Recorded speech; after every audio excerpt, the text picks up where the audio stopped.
బ్రాహ్మణ పేద మధ్య తరగతి కుటుంబాలు అభివృద్ధి చెందడానికి రాష్ట్ర ప్రభుత్వం బ్రాహ్మణ సంక్షేమ పరిషత్ ఏర్పాటు చేయాలని టీఎన్జీఓ మాజీ రాష్ట్ర అధ్యక్షుడు దేవి ప్రసాద్ అన్నారు.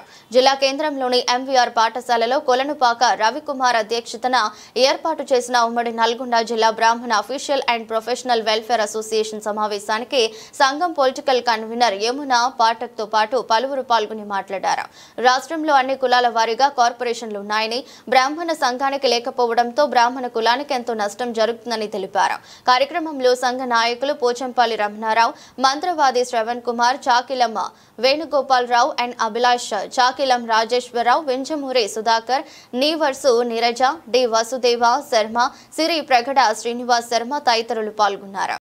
సంబంధించినటువంటి ముఖ్యమైనటువంటి బ్రాహ్మణ నాయకులు పార్టీలకు అతీతంగా అందరం కూడా ఇక్కడ సమావేశం. దీనికి కారణం ఏంటంటే రాజకీయాల్లో బ్రాహ్మణులకు సంబంధించినటువంటి ప్రాతినిధ్యం చాలా తగ్గిపోతాం.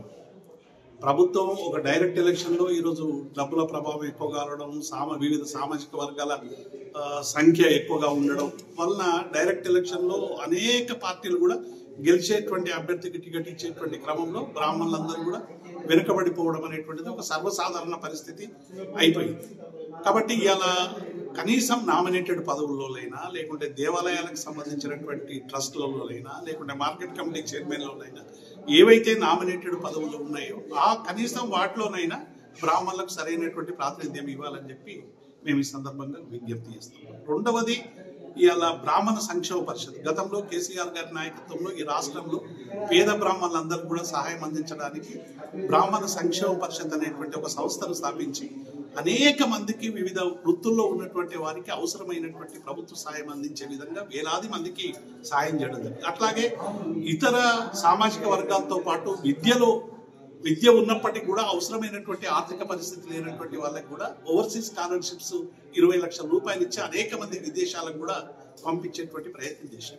కానీ ఈ ప్రభుత్వం మేము రిక్వెస్ట్ చేస్తా ఉన్నాం, ఇప్పటి వరకు బ్రాహ్మణ సంక్షేమ పరిషత్ అనేటువంటిది ఏర్పాటు కాలేదు. కాంగ్రెస్ పార్టీని మేము విజ్ఞప్తి చేస్తా ఉన్నాం, వెంటనే ప్రభుత్వాన్ని బ్రాహ్మణ సంక్షేమ పరిషత్ ఏర్పాటు చేయండి. ఏర్పాటు చేసి బ్రాహ్మణ సంక్షేమ పరిషత్ ద్వారా అనేక సంక్షేమ అభివృద్ధి కార్యక్రమాలు తీసుకోవాలని విజ్ఞప్తి చేస్తాం. అట్లాగే అనేక జిల్లాల్లో కూడా ఇంతకుముందే విప్రభవనం నల్గొండకు సంబంధించినటువంటి ఒక ప్రతిపాదన పెద్దలు రవికుమార్ గారు ఏదైతే పెట్టిందో అటువంటి ప్రతిపాదన అన్ని జిల్లాల్లో కూడా వస్తాం. ఆ భవనాలు నిర్మించండి. ఎందుకంటే ఇవాళ మొత్తంగా కూడా మానవ విలువలన్నీ కూడా విచ్ఛిన్నమవుతా ఉన్నాయి, మానవ సంబంధాలన్నీ కూడా విచ్ఛిన్నమవుతాయి. వీటికి సరైనటువంటి రీతిలో సమాజం నడవాలంటే మానవ విలువలు పెంపొందించేటువంటి సంస్కృతి పెరగాలి సమాజం. ఆ సంస్కృతిని పెంచడానికి అవసరమైనటువంటి అంతటా కూడా అటువంటి ఏర్పాట్లు చేస్తే డెఫినెట్ గా మానవ విలువలతో కూడినటువంటి ఒక అత్యున్నతమైనటువంటి సమాజం ఏర్పడేటువంటి అవకాశం ఉంది. కాబట్టి ఇటువంటి సందర్భాల్లో ఇలా బ్రాహ్మణులందరం కూడా ఐక్యమై మా ఆలోచనలు పంచుకుంటున్నాం.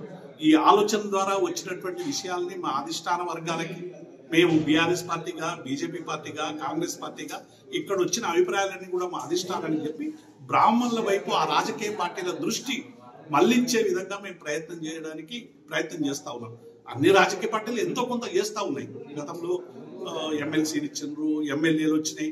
ఇంకా కొంత ప్రాతినిధ్యం పెరగాలనేటువంటి ఆకాంక్ష పెరుగుతూ ఉంది. అన్ని సామాజిక వర్గాల్లో పెరిగినట్టే పెరగాలి. అట్లాగే రెండవది కూడా ఇలా ఎండోమెంట్ డిపార్ట్మెంట్కి సంబంధించి కూడా కేసీఆర్ గారి ప్రభుత్వంలో ఉన్నప్పుడు అర్చకులందరినీ కూడా రెగ్యులరైజ్ చేసి వాళ్ళకందరూ కూడా ప్రభుత్వ ఉద్యోగులతో సమానంగా వేతనాలు ఇచ్చేటువంటి ఒక పరిస్థితి వచ్చింది. కానీ ఇప్పుడు జరుగుతున్నది ఏంటంటే ఎండోమెంట్ శాఖలో చాలా ఖాళీలు ఏర్పడ్డాయి.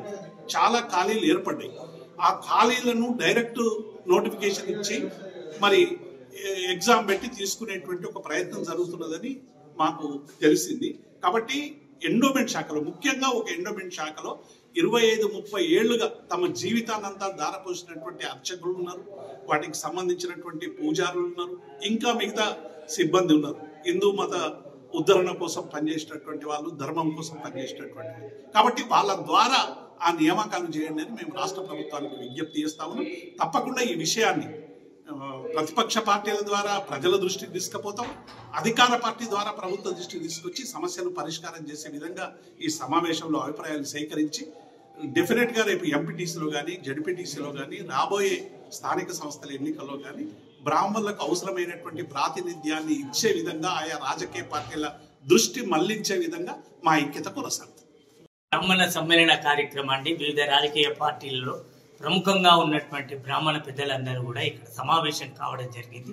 ఈ సమావేశంలో రేపు జరగబోయేటువంటి ఎన్నికలలో జడ్పీటీసీ, ఎంపీటీసీ, సర్పంచులు, తర్వాత వార్డు కౌన్సిలర్ మెంబర్స్గా ఎవరైనా బ్రాహ్మణులు నిలబడితే వాళ్ళకు మా బ్రాహ్మణుల యొక్క నైతిక మద్దతు ఇచ్చి గెలిపించడానికి కృషి చేయాలన్న ఒక ఆలోచనలో ఉన్నాం. అలాగే మా యొక్క ఆవేదనను ప్రభుత్వానికి, మాకు జరుగుతున్న అన్యాయాన్ని పూర్తిగా కూడా ప్రస్తుత ప్రభుత్వానికి విన్నవించడానికి కూడా తీర్మానం చేయడం జరిగింది. ఇప్పుడు అన్నగారు చెప్పినట్టుగా బ్రాహ్మణ పరిషత్ అనేటువంటిది నీరు గారిపోయింది. అది తిరిగి మళ్ళీ విదేశీ విద్యను కానీ ఇతర ఏమైనా చిన్న చిన్న పరిశ్రమలు, చిన్న చిన్న షాపులు పెట్టుకోవడానికి అప్పుడు ఉపాధి దొరికేది, లోన్స్ ఇచ్చేటువంటిది తిరిగి దాన్ని పునరుద్ధరించవలసిందిగా ప్రభుత్వాన్ని కోరాలనేటువంటిది ఒకటి. రెండు, నల్గొండలో బ్రాహ్మణులకు ఒక విప్ర నిలయం అనేటువంటిది లేదు. ఎందుకంటే బ్రాహ్మణుల యొక్క ఈ దశదిన కర్మలు అనేటువంటివి ఇతర కులాలలో ఇంత ప్రత్యేకంగా ఉండవు. మాకు దశదిన కర్మలలో ముఖ్యంగా 4 రోజులు ముఖ్యమైనటువంటివి. తర్వాత శివ సంస్కారం అనేటువంటిది ముఖ్యమైనటువంటిది. ఇవన్నీ జరగాలి అంటే ఇంట్లో కిరాయికి ఉంటే కిరాయిదారులు ఒప్పుకునేదానికి, కిరాయికి ఇచ్చిన వాళ్ళు ఒప్పుకోవడానికి చాలా కష్టమవుతుంది. దానికోసం మేము పాలిటెక్నిక్ కాలేజ్ దగ్గర ఒక 960 గజాల స్థలాన్ని సేకరించడం జరిగింది. గౌరవనీయులు పెద్దలు మంత్రివర్యులు కోమటిరెడ్డి వెంకటరెడ్డి గారికి ఆ స్థలాన్ని చూపెట్టడం జరిగింది. వారు ఒక 10 లక్షల రూపాయలు ఫండ్ తోటి వారి కుమారుని పేరు మీద ఒక మంచి హాల్ నిర్మించి ఇస్తారని చెప్పడం, దానికి మా బ్రాహ్మణ పెద్దలందరూ కూడా సర్వదా కృతజ్ఞతలు తెలియజేసుకోవడం జరిగింది. ఇక ముందైనా ఏ రాజకీయ నాయకులు, ఉన్నత స్థాయిలో ఉన్నవాళ్ళు బ్రాహ్మణులను కించపరచొద్దు, బ్రాహ్మణుల వైపు ఆదరణ చూపెట్టవలసిందిగా మనస్ఫూర్తిగా విజ్ఞప్తి చేస్తాం.